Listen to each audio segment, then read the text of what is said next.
안녕하세요. 허니잼입니다. 오늘은 제가 목감기로 인해 직접 녹음을 진행하지 못하고 AI 보이스 기능을 활용하여 영상을 제작하였습니다. 시청자 여러분의 너른 영예 부탁드립니다. 오늘은 다가오는 테슬라 어닝에서 다루어질 주요 내용들을 정리하겠습니다.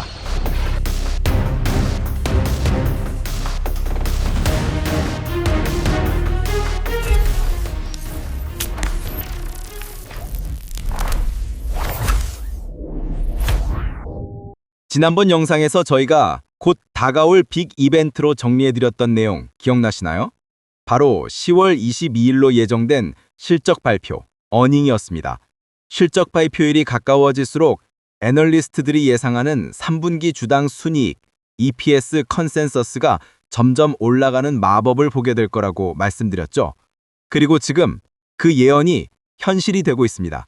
50센트에서 시작했던 전망치가 어느새 53센트, 54센트를 찍더니 바로 오늘 55센트까지 올라왔습니다. 물론 이렇게 3분기 실적 자체가 시장의 기대를 뛰어넘는 것도 정말 중요합니다.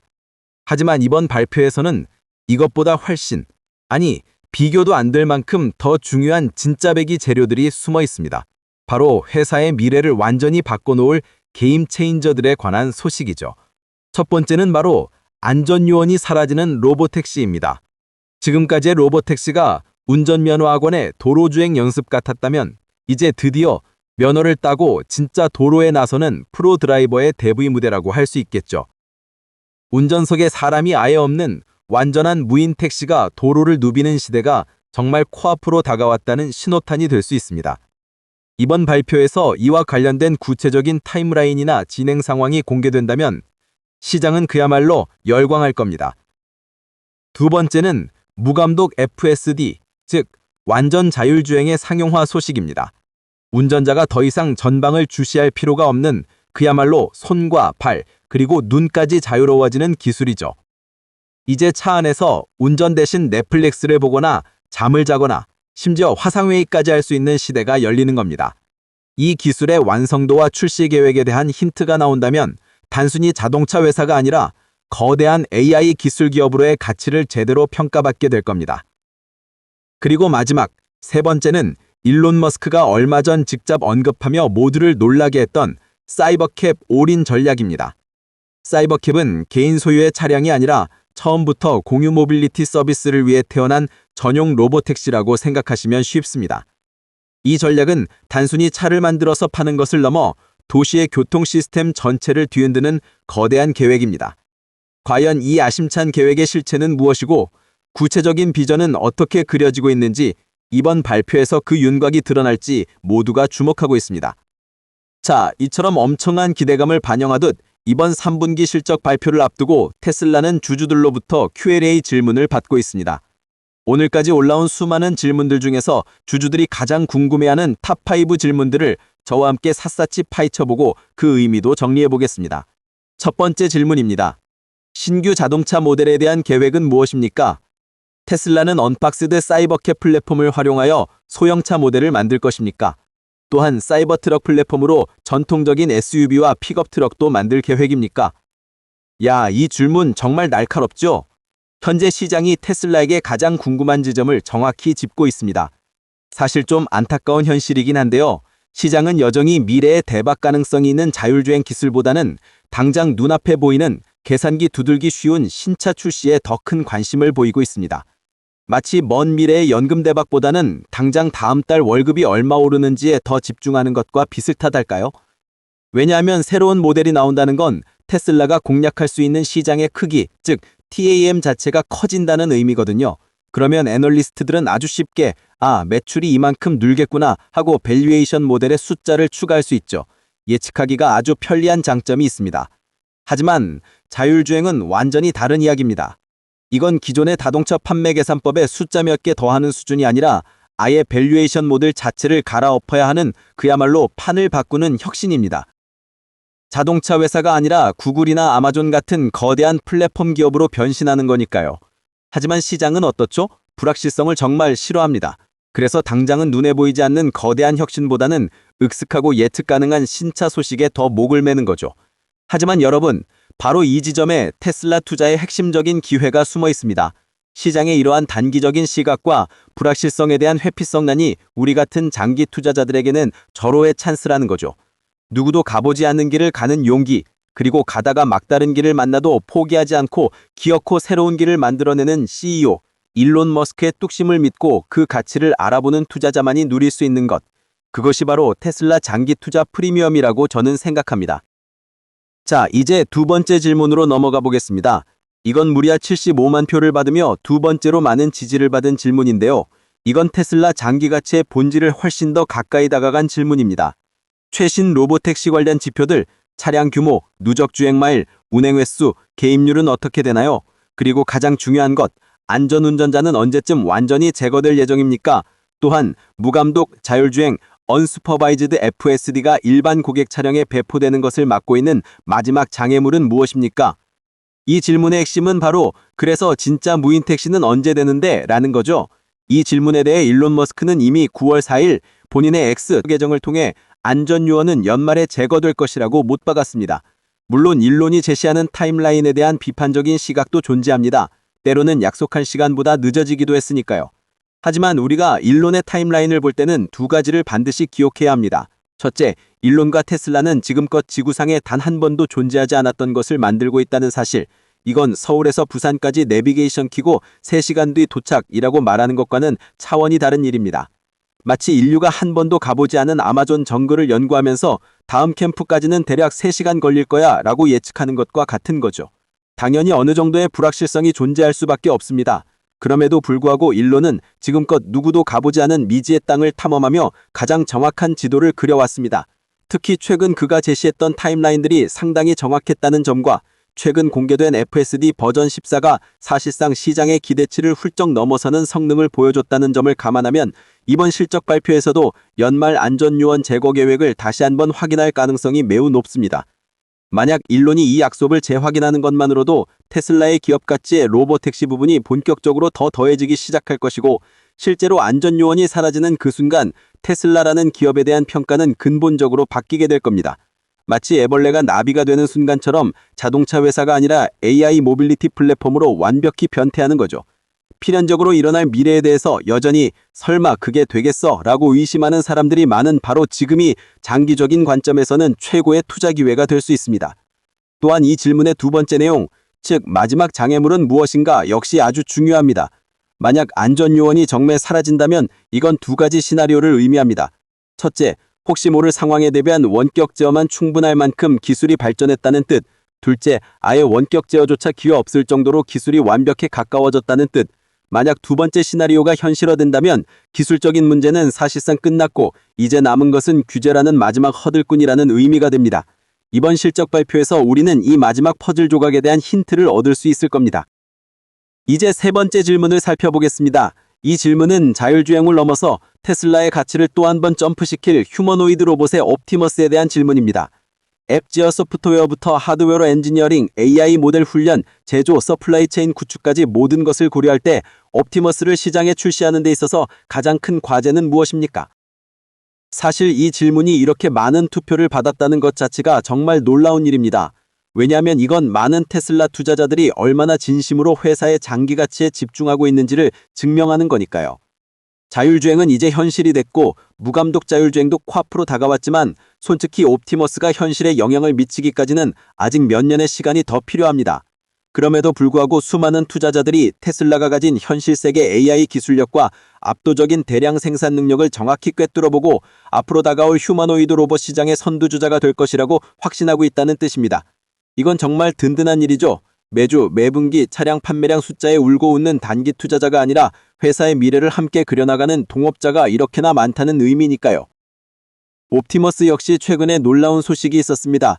지난 9월 30일 테슬라 차이나 웨이보 공식 계정에서 올해 말에 벌써 버전 3가 출시될 것이고 2026년부터는 대량 생산이 시작될 것이라는 내용이 공개돼 엄청난 관심을 끌었죠. 다만 엔지니어링 본사가 있는 미국이 아닌 중국에서 나온 소식이라 진위 여부에 대해 조심스러운 시각도 있었는데 이번 실적 발표를 통해 그 내용이 더 명확해질 수 있습니다.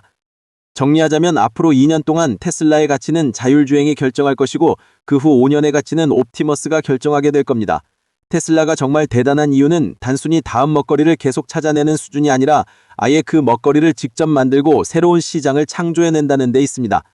기회를 잘 찾는 기업이 아니라 기회를 만드는 능력을 가진 기업, 이것이 바로 테슬라의 핵심입니다. 자, 이제 네 번째 질문입니다. 이 질문은 사실 생각보다 훨씬 더 큰 중요성을 가지고 있는 어떻게 보면 AI 시대의 숨은 MVP와 같은 사업에 대한 질문입니다. 메가팩, 파워월, 솔라 같은 에너지 저장 시스템 ESS에 대한 수요와 주문 잔고가 어떤가요? 현재 AI 붐과 함께 테슬라가 다른 대규모 하이퍼스케일러들에게 전력을 공급할 계획도 있습니까? 이 질문이 왜 중요하냐고요? 지금 당장 테슬라의 에너지 사업 부문을 보면 물론 엄청난 속도로 성장하면서 회사의 이익에 기여하기 시작했지만 아직까지는 자동차 사업에 비하면 규모가 작아 보이는 게 사실입니다. 하지만 중요한 것은 미래입니다. 특히 지금과 같은 AI 시대에 이 에너지 사업이 얼마나 중요해질지를 알아야 합니다. 최근 AI 기술이 발전하면서 AI 모델을 훈련시키는 거대 데이터 센터들은 말 그대로 전기 먹는 하마가 되어가고 있습니다. 인류 역사상 전례 없는 속도로 전력 수요가 폭증하고 있는 거죠. 그런데 여기서 아주 재미있는 사실이 있습니다.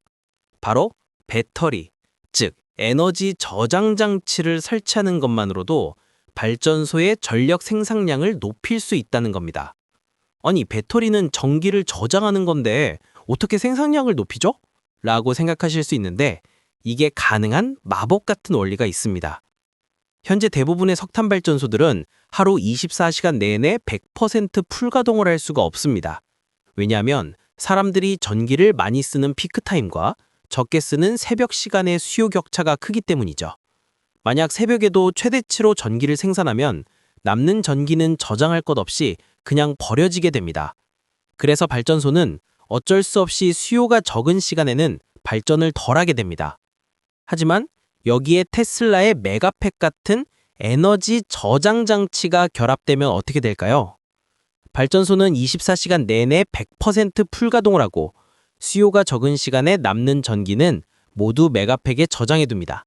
그리고 전력 수요가 폭증하는 피크타임에 저장해둔 전기를 공급하는 거죠. 이렇게 되면 발전소를 새로 짓지 않고도 기존 발전소의 전력 공급 능력이 거의 2배 이상으로 뛸 수 있게 됩니다. 이건 정말 엄청난 효율의 혁신이죠. 게다가 햇빛이 있을 때만 발전하는 태양광 에너지와도 환상의 시너지를 보여줍니다. 이런 배경 덕분에 지금도 충분히 든든한 테슬라의 에너지 사업은 미래 AI 시대에 폭증하는 전력 수요를 감당할 핵심 열쇠가 되면서 회사의 수익을 받쳐주는 아주 튼튼한 기둥 역할을 하게 될 겁니다. 자, 드디어 마지막 5번째 질문입니다. 이 질문은 테슬라의 찐팬이자 주주 그리고 고객인 사람들의 마음을 아주 잘 보여주는 질문이라고 할 수 있습니다. 기존 하드웨어 3, HW3 차량을 하드웨어 4로 교체해 주려고 애쓰는 대신 아예 신차로 보상 판매, 트레이드인 하도록 동등한 수준의 인센티브를 제공하는 것은 어떻습니까? 이 질문을 보면 여러 가지 생각이 듭니다.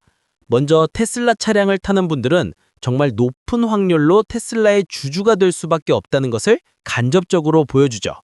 한번 경험해보면 이 혁신에 투자하지 않고는 못 배기는 겁니다. 그런데 지금 FSD 기술 개발이 최신 칩인 하드웨어 4에 집중되다 보니 HW3 차량을 가진 많은 고객이자 투자자분들이 상대적인 박탈감을 느끼고 있는 상황입니다. 특히 안타까운 것은 한국처럼 FSD 가격을 전부 지불했음에도 불구하고 아직 서비스를 전혀 이용하지 못하는 분들도 많다는 점이죠. 물론 이런 상황이 아쉬운 것은 사실이지만 다른 각도에서 보면 이건 테슬라가 얼마나 대단한 회사인지를 보여주는 증거이기도 합니다. 테슬라 차량은 소프트웨어 업데이트를 통해 시간이 지날수록 점점 더 좋아집니다. 분명 내가 처음 샀을 때보다 훨씬 똑똑해지고 좋아졌는데도 불구하고 HW4 차량의 발전 속도가 너무나도 빠르기 때문에 상대적인 박탈감을 느끼는 겁니다. 내 차도 분명 좋아졌는데 옆집 차는 날아다니는 것 같은 느낌이랄까요? 모두가 함께 발전하지만 그 선두의 발전 속도가 너무나도 빨라서 느껴지는 행복한 박탈감. 이것이 바로 테슬라 혁신의 속도입니다. 테슬라가 이렇게 최신 칩에 집중하는 이유는 당연히 충성 고객들을 서운하게 하려는 게 아닙니다. 기술 산업의 핵심은 바로 속도입니다. 가장 빠른 길을 찾아내서 누구보다 먼저 목표에 도달해야 합니다. 무인 로보택시와 무감독 자율주행의 최종 목표를 가장 빠르게 달성하기 위해 성능 향상 속도가 가장 빠를 수밖에 없는 최신 칩에 역량을 집중하는 것은 어쩔 수 없는 선택인 거죠. 그리고 일단 목표가 달성되고 나면 그 완성된 AI 모델을 이전 하드웨어에서도 사용할 수 있도록 최적화, 디스틸 하거나 하드웨어 자체를 업그레이드하는 방안을 제공하게 될 겁니다. 그런데 이 질문은 한 발 더 나아가 아주 현실적인 대안을 제시합니다. 단순히 칩을 바꿔주는 게 아니라 마치 우리가 최신 아이폰을 살 때 기존 아이폰을 반납하고 할인을 받는 것처럼 HW3 차량을 반납하고 신차를 살 때 업그레이드 비용만큼의 가치를 더 쳐달라는 거죠. 이렇게 되면 충성 고객들은 더 쉽게 신차로 갈아탈 수 있고 테슬라 입장에서는 중고차 재고가 늘고 마진이 줄어들 수 있다는 장단점이 있습니다. 과연 테슬라는 이 제안에 대해 어떤 답변을 내놓을까요? 자, 오늘 함께 살펴본 것처럼 다가오는 테슬라의 실적 발표 Q&A 질문들은 그 배경을 알고 보면 정말 흥미로운 내용으로 가득 차 있습니다. 테슬라는 이제 단순한 전기차 회사를 넘어 자율주행 소프트웨어 서비스 기업으로 탈바꿈하고 있으며 전 세계는 수동운전에서 자율주행으로 넘어가는 거대한 변화의 충격을 곧 맞이하게 될 겁니다. 이게 얼마나 높은 확률과 그리고 얼마나 빨리 우리 현실이 될지를 제대로 이해하는 사람은 여전히 극소수입니다. 하지만 자율주행으로 매출이 눈에 보이기 시작하는 시점은 이제 6개월 앞으로, 그리고 이익으로 연결되는 시점은 1년 앞으로 다가왔습니다. 지금까지의 테슬라 투자 수익률도 훌륭했지만 테슬라의 진짜 미래를 꿰뚫어보고 시장의 소음을 이겨낸 투자자분들은 자율주행으로 시가총액 5배, 그리고 옵티머스로 10배가 증가하는 지금으로서는 비현실적으로 들리는 그 엄청난 성과를 즐기는 날을 반드시 누리게 될 것입니다. 여러분도 이번 발표 절대 놓치지 마시고 저와 함께 밤새 지켜보시죠. 오늘 내용이 유익하셨다면 구독과 좋아요 부탁드립니다. 감사합니다.